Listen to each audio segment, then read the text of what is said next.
Assalamualaikum warahmatullahi wabarakatuh. Apa kabar teman-teman? Jumpa lagi bersama saya Rohli Asyarafi. Pada kesempatan kali ini kita akan belajar bersama-sama mengenal apa itu CSS. Kalau pada pertemuan yang lalu kita sudah belajar sama-sama mengenal HTML, pada kesempatan kali ini kita akan belajar CSS.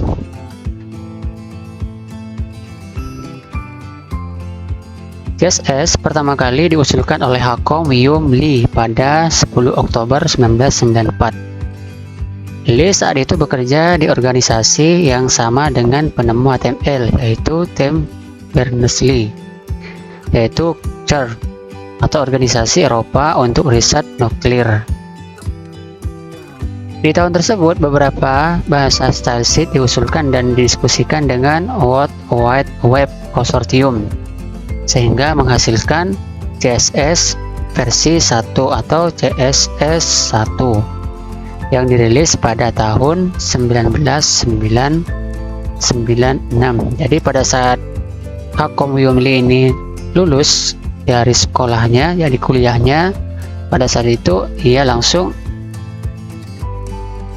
mendiskusikan tentang niatnya untuk menyusun sebuah codingan yang kita kenal adalah CSS yang dirilis pada tahun 1994, yakni bertepatan pada 10 Oktober 1994. Kemudian untuk pembahasan kita kali ini kita akan membahas apa itu CSS, struktur dasar CSS, cara menuliskan CSS di HTML, tips belajar CSS. Jadi teman-teman jangan bingung terlebih dahulu, karena nanti kita akan belajar satu persatu.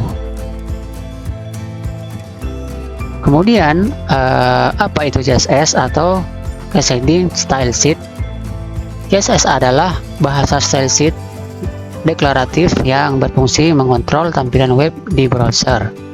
Karena dengan adanya CSS, kita itu bisa memberi style pada sebuah website yang kita buat itu sesuai dengan yang kita inginkan. Ini gaya-gaya daripada tulisan, gambar, ataupun elemen-elemen yang lainnya itu bisa kita sesuaikan sendiri sesuai dengan yang kita inginkan dengan menggunakan CSS.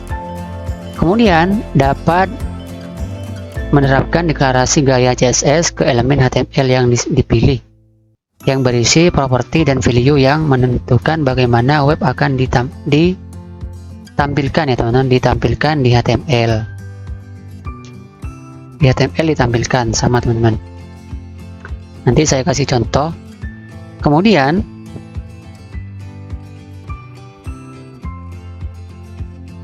versi CSS ini yang pertama ada versi pertama atau versi 1 yang pertama dirilis oleh Hakom Hyum Lee tersebut, yakni dirilis pada tahun 1996.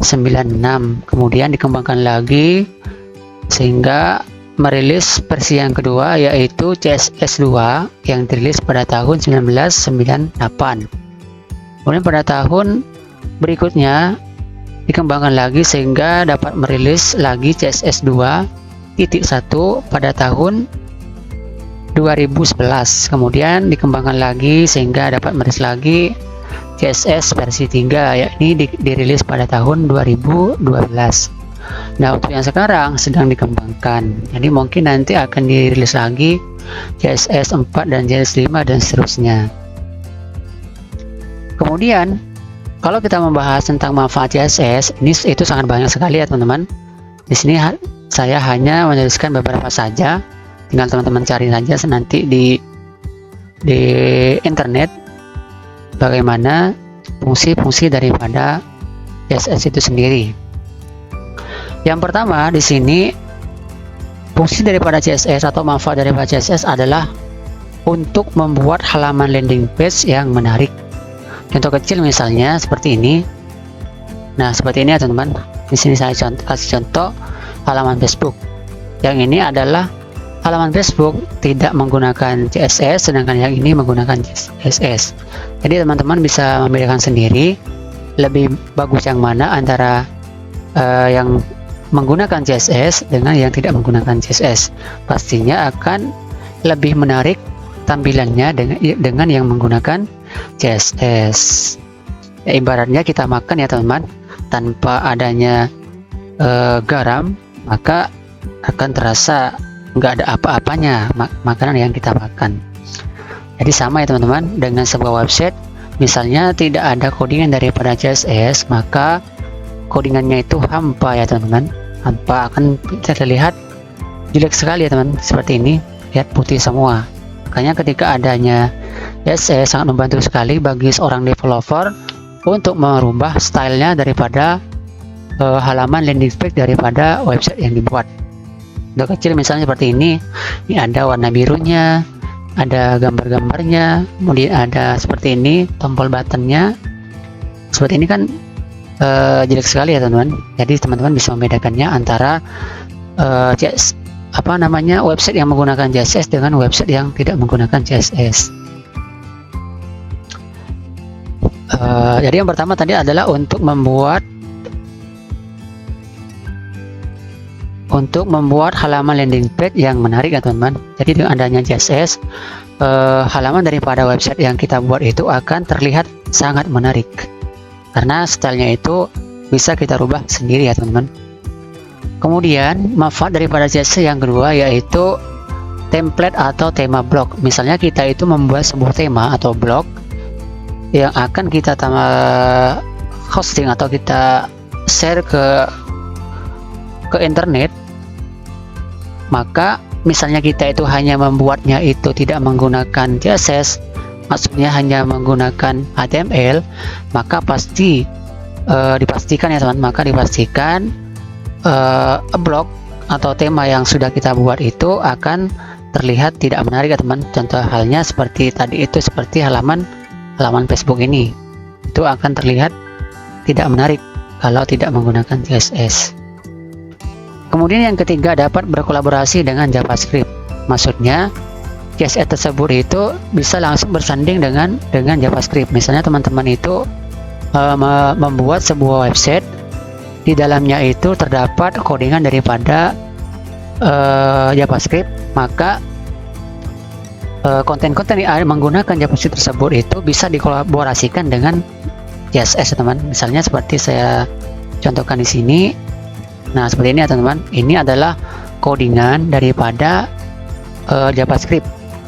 Kemudian di belakangnya ada style, width, lebarnya, style, atribut daripada CSS ya teman-teman.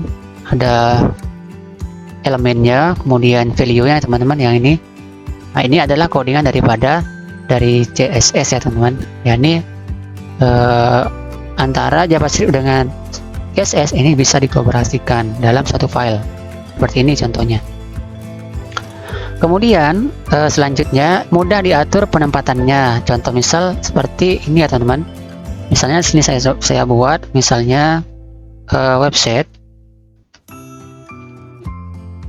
Kemudian di sini saya akan buat paragraf. Contoh kecil seperti ini. Kemudian saya akan membuat CSS-nya, style, tab. Untuk ini teman-teman bisa menghapusnya ataupun tidak, terserah teman-teman. Kemudian silakan teman-teman arahkan ke sini kursornya, kemudian enter.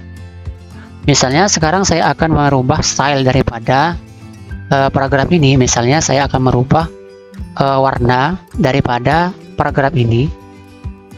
Caranya silakan teman-teman ketikkan saja color ini. Teman-teman salah, kita masukkan selektornya terlebih dahulu ya teman-teman, atau kata kunci daripada paragraf ini kita masukkan selektornya dulu, kemudian diikuti dengan kurung kurawal untuk membungkus daripada value dan propertinya.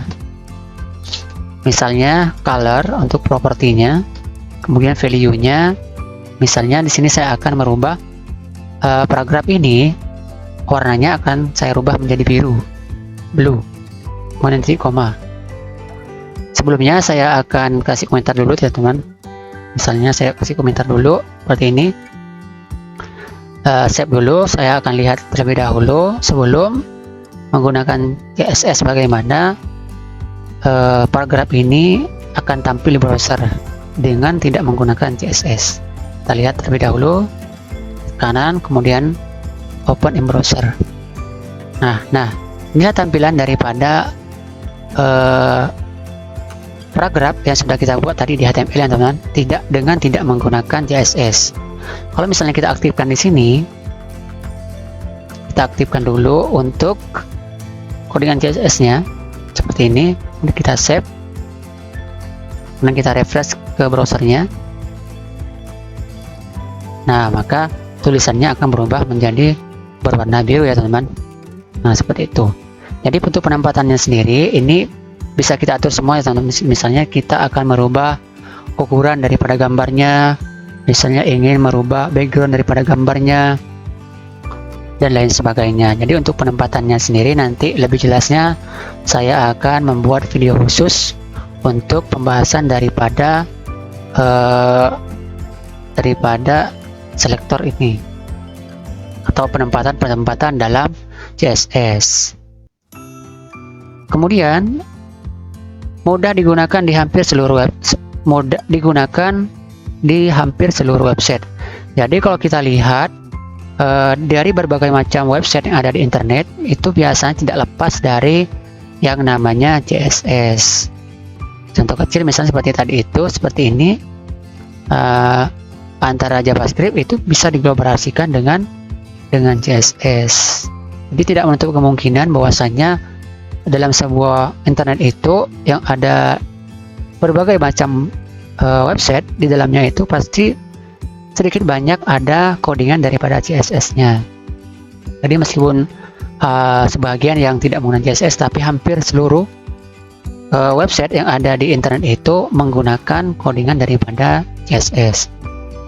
Kemudian mudah merubah tampilan konten. Contoh kecil misalnya seperti ini ya teman-teman. Ini kan kontennya, anggaplah paragraf ini adalah konten daripada isi daripada websitenya. Misalnya saya akan merubah isi daripada kontennya. Misalnya saya akan merubah backgroundnya daripada konten tadi. Nah teman-teman ketikkan background color. Misalnya saya akan merubah background daripada tulisan ini atau paragraf ini sesuai yang saya inginkan.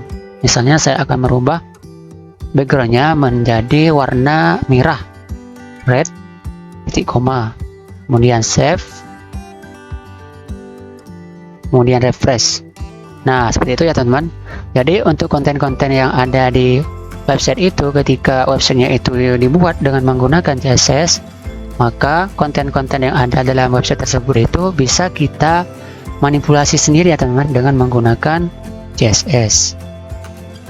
Untuk kecil ya seperti ini ya teman-teman. Misalnya kita akan merubah ukuran daripada gambarnya, misalnya font family, apa ya teman, font size, misalnya 25 pixel, kemudian save. Kita lihat, kita refresh. Nah maka akan berubah sesuai dengan codingan yang kita tuliskan di CSS nya. Ini akan besar sebesar 25 pixel.